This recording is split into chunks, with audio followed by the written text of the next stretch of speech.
There are many people, myself included, that think that turkey gravy is the best part of Thanksgiving. I've been making it for years. We sell it every year for Thanksgiving. I want to show you how to make it today in case you don't want to buy it from us this year. And it's really quite simple. I like to make it very traditionally with really only 3 ingredients. It's consistent every time, delicious every time, super easy to make. First thing you're gonna do is make a roux. You're gonna take butter, measure out your butter and your flour, 4 tablespoons of butter, 4 tablespoons of flour, 2 cups of stock. Double that up if you wanna make a quart. We're gonna make a half quart today. Butter goes right in the pan. Very important when you're cooking with butter, really, at any time. Never put it into a hot pan. You put butter in a hot pan, it burns right away. Butter goes in a cold pan. We just did that. Now we're going to make the roux. The roux is going to be the flour with the butter. We're going to make it nice and brown, almond color brown, and then our stock's going to go in.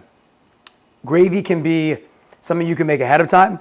You could freeze it actually the week before if you need to, and pop it out of the fridge, into the fridge the day before, and that's really up to you.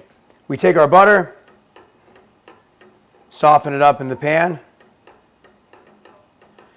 Something very important you want to do, you don't want to salt this or put any seasonings ahead of time. You want to cook this up first and then season it afterwards. That way the flavor is going to be consistent for you. Now that our butter's, give it a little swirl here. Our butter's melting. We're gonna add our flour. You want to use a whisk, all right? What you're gonna do is put that flour in there and break up all the little bits of flour so there's no one likes a lumpy gravy, so we don't want to have that. Our butter's good. We've been on high heat. We're going to back it down to like kind of medium high, and the flour goes right in. And then you're going to start whisking, especially in the beginning. You want to whisk that up. So it's going to kind of look almost like a paste, really. And once you've broken it up a little bit, you can let it bubble up. And you're gonna see it bubbling up and it releases this beautiful aromatic smell. It's like deja vu Thanksgiving because every year I make so much gravy. This is kind of PTSD, but it's good PTSD. So now it's gonna start to bubble and it's gonna start getting that color. It's important that it gets color on it because that is going to give the color to your gravy. If you have a white roux, let's say, it's not gonna be a brown turkey gravy, even though turkey gravy shouldn't be brown, it still has some nice color to it. So we're letting this bubble up. It's releasing all that aroma. And once it thickens up a bit is when we're gonna add our stock. Very important. So I'm using homemade chicken stock. You can use stock from the store. You can use Nitnoy bone broth. You can use whatever you prefer. Chicken stock or turkey stock rather you should use. It's important though, you wanna use it room temp. You don't wanna take cold stock out of the fridge and add it to your roux because it's going to change the way it cooks completely. So I've let my stock stay out for a few hours. It's warmed up to room temp. We're getting close on the roux here. It's taking on some color. It needs to thicken a little. I'm gonna actually increase the heat just a touch. And that's the really important thing with cooking, right? It's not a straight line. Sometimes your oven will be hotter. Sometimes the ingredients will be a different temperature. So you want to watch things. You can go by rules and by timing, but a lot of it has to be by trial and error, by experience. I always think of it like gardening. Gardening's trial and error.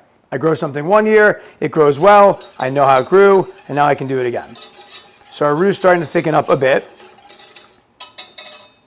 And once it's really thickened up, you can see it's actually taking on a bit of color. You want it kind of almond colored. You know, not too dark, but not too light. And once that's done, then I'm gonna add my stock to it and going to show you how that works. This is getting close. I kind of like it to bubble up a little more. And this is really right about where I want it now. It's got a nice dark kind of a chestnut color. We're gonna take our stock, add it right to it.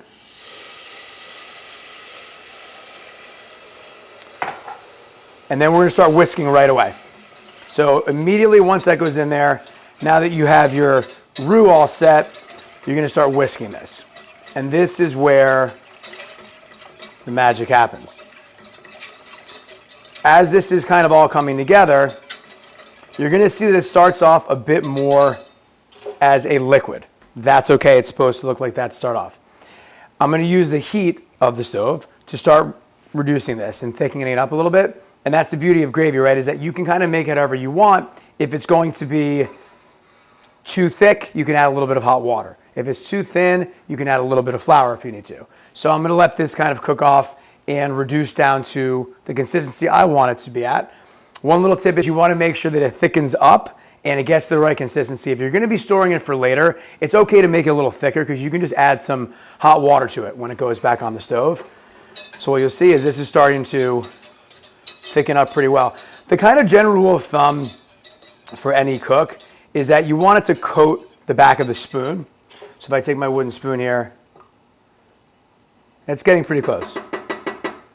And now is when you're gonna wanna taste it for salt, pepper, all that, as it's kind of come together. This is actually perfect right now. We'll take that, take my wooden spoon. My mom always tasted things with a big wooden spoon when I was a kid. She's Italian, so I kind of still do that. Oh, I wish you could try this. It's so good. I'm gonna eat all of it. All right, turkey gravy is done. And you should try some, or make some, or buy some, whichever one works best for you. Thanks for watching.